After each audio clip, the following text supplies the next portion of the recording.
Hey everyone, just want to say hello, good morning, good afternoon, good night to whoever is watching this video.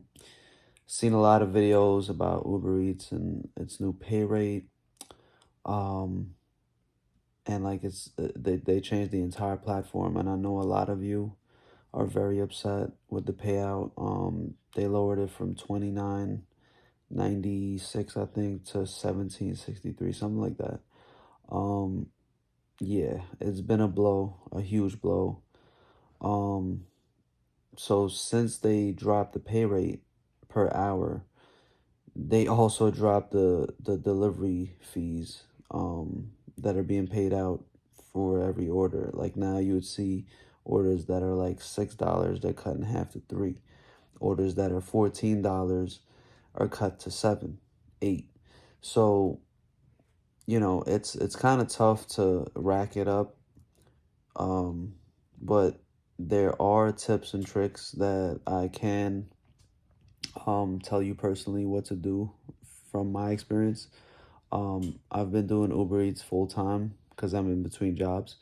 So if you average at least 40 hours a week, you can make close to $1,000. Um, and that's even after the pay cut. Would you if you don't live in a popular city, I suggest that, try to find a place or a strip where, orders are constantly being pumped out. If not, it's going to be tough. I fortunately live in New York. I live in Queens, so there are a lot of storefronts, a lot of fast food places. Um, so, you can literally work all day long if you want. Obviously, the app only allows you to do 10 hours max, and then they kick you off the app, and then you have to also recharge. Think about that. You also have to stay offline for about 8 hours. So, from experience with the pay cut, I have been making anywhere over 900, especially when they give you that additional, what is it, additional earnings every week. That does, if you, like I said, if you average about 40 hours a week, it equates to almost $200, depending if you make more or less than, the pay period.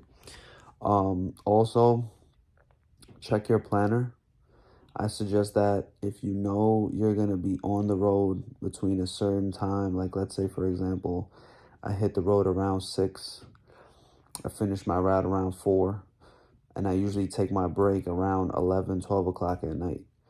So between that split, I reserve all my hours from 6 to 11, go offline, take my break, eat, chill out, whatever I got to do, hop back on the road within an hour, hour and a half, and then you try to reserve the next 3 to 4 hours within those gaps. However you take your breaks, or if you work straight through, reserve those times, people. Trust me. That's how you get the orders coming in.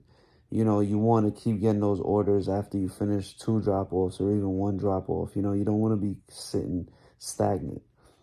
So with that planner, and I think they did give you more available hours. Before it was like 7 hours, 4 hours, whatever slots. I was awarded 35 slots this week. In my opinion, that's about 35 hours worth of work, and you can pick up extra 5 or hours just, driving around or whatever on the weekends. Um, but yeah, if you are doing this full time, you average 40 hours a week, you can make almost $1,000. Um, and yeah, that's pretty much all I have to say. Hopefully this info was helpful to you guys. Um, you can drop a like. I don't really drop videos on here, but I just really wanted to come on here to help my fellow Uber Eats colleagues and Door Dashers, whatever, but I mainly use Uber Eats. That's my platform. So if this video helps you, you know, shout out to you. Keep grinding, man. I understand, in today's economy, it's tough. A lot of people do this on the side. I've been doing it full time, and honestly, the money's been okay. Um, a lot of money being spent on gas. So I do feel everyone who's complaining about, the long trips, short amount of pay. But just, try your best. Also, keep your acceptance rate up, people. You know, I should have mentioned that in the beginning of this video. A lot of people are like skipping deliveries, and stuff like that. But if you have a low acceptance rate, it's like having a low credit score. You know, not a lot of businesses or the platform might not even trust you to pick up certain orders. So just take those $2 orders, try to stack the $2, $3 orders with the $7 orders, things like that, you know, so at least you walk away with at least $10, $9 when you do two deliveries.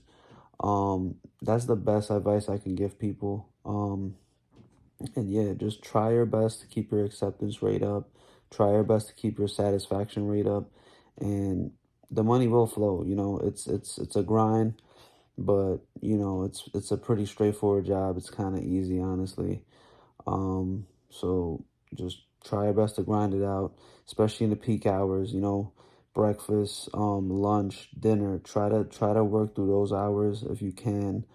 And you will definitely see a substantial amount of money. I know a lot of people are talking about, you know, they made $8 in two hours and things like that. I get it, but that only happens if your acceptance rate is really low, if your satisfaction rate is really low. You know, something that's hampering your account from allowing you to reach that next level of deliveries. You know what I mean? Like that caliber of deliveries, like, you know, I'm just speaking on experience. Right now, I have about an 83% acceptance rate. And I have a 96% satisfaction rate. And I'm a Uber Eats Diamond. Um, so that's been helping me a lot.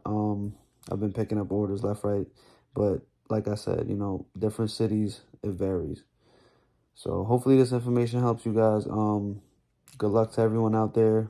Stay safe. Always keep your eyes on the road, and let's get this money, people.